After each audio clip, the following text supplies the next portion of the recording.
Lady asked me where I Have No Mouth and I Must Scream came from. As best I remember, this is what happened. Where the idea came from, I don't know.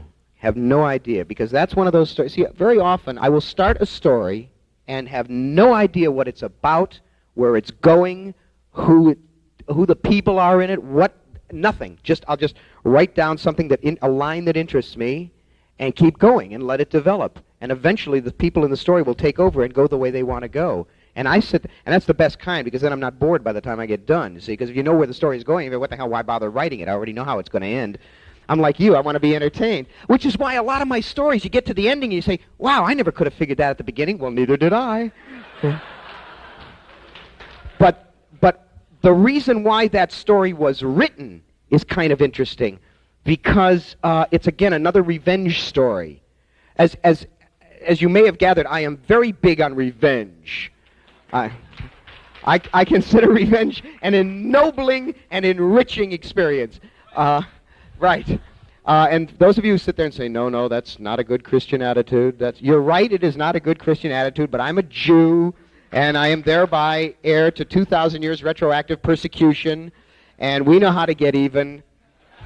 And the way that came to be written was Damon Knight and a bunch of other very famous writers had a kind of a professional writers workshop and seminar thing called the Milford Science Fiction Writers Conference, which they held in Milford, Pennsylvania, which is where Damon lived.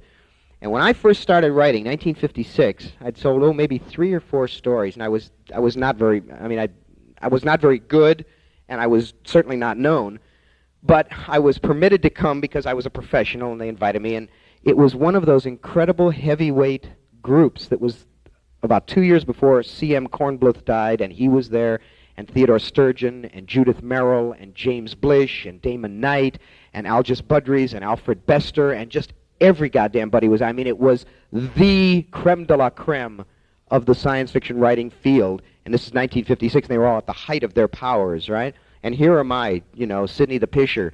I came to this thing. I love David. He's so easily amused. David laughs at funny words. You're gonna tickle me again till I pee.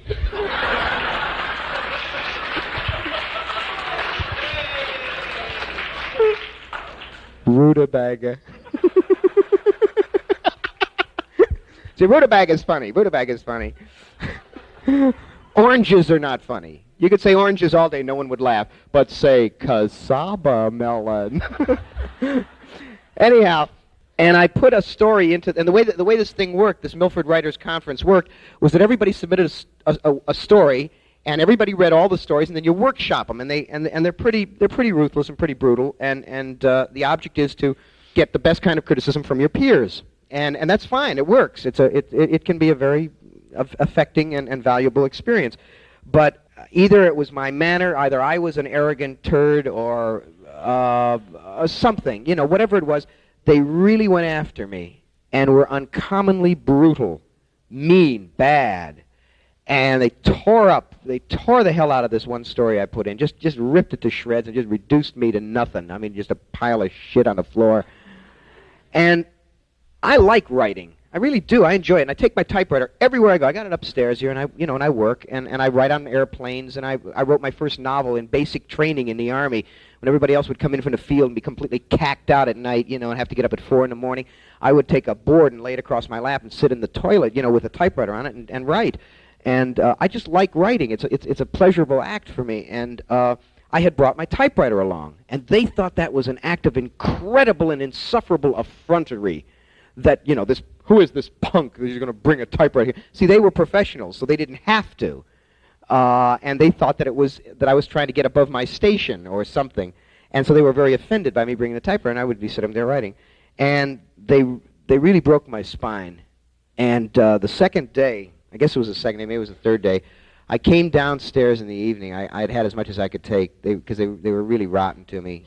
Everybody. There wasn't anybody who was kind to me. Nobody. I was really on my own. And I came down into this kind of sunken living room thing at this place where we were all staying, and they were all sitting around the hearth, drinking mulled wine and all that good stuff. And There I stood with my suitcase in one hand and my typewriter in the other, like Willie Loman, Death of a Salesman. And I stood there on the landing, and I looked at them, and they all looked up, and one of them said, "You leaving?" And I said, "Yeah, I'm leaving, you sons of bitches, and you mark my words, I'm going to be better than every one of you." And I left. Well, I didn't go back for 10 years. 10 years later, I went back, and by that time, Cyril Kornbluth was dead. Budrus was in Chicago. Judith Merrill had gone. God knows where Judith Merrill went. But there was still a large group of them, and a lot of important writers. And again, Damon Knight and James Blish, who were the two who had founded the thing. And I put a story in the workshop, and mine was read the first day. And Damon, doing the same number he had done 10 years before, but now it's 1966, okay? And I've been selling a lot. I've been writing a lot. I had not yet written Repent Harlequin. I had not yet written I Have No Mouth. I had not yet written any of those stories. Damon tore it to shreds again, and again reduced me to little more than bupkis, which is a Yiddish expression for goat turds. And bupkis, bupkis. I mean, everybody knows bupkis.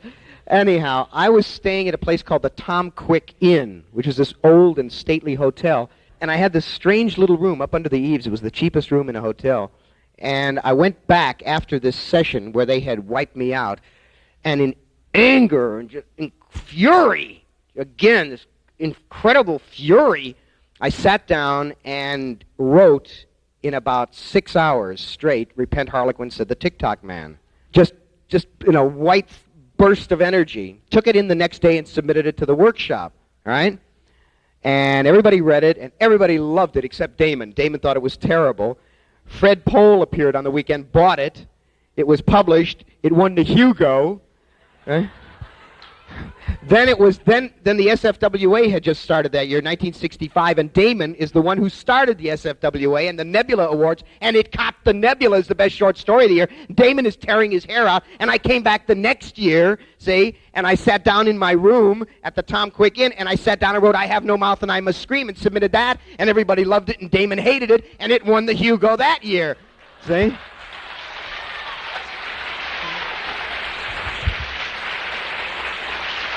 And the upshot of it is, for those of you who have Jim Blish's Star Trek books, number 2, I guess, is the one that has his adaptation of The City on the Edge of Forever.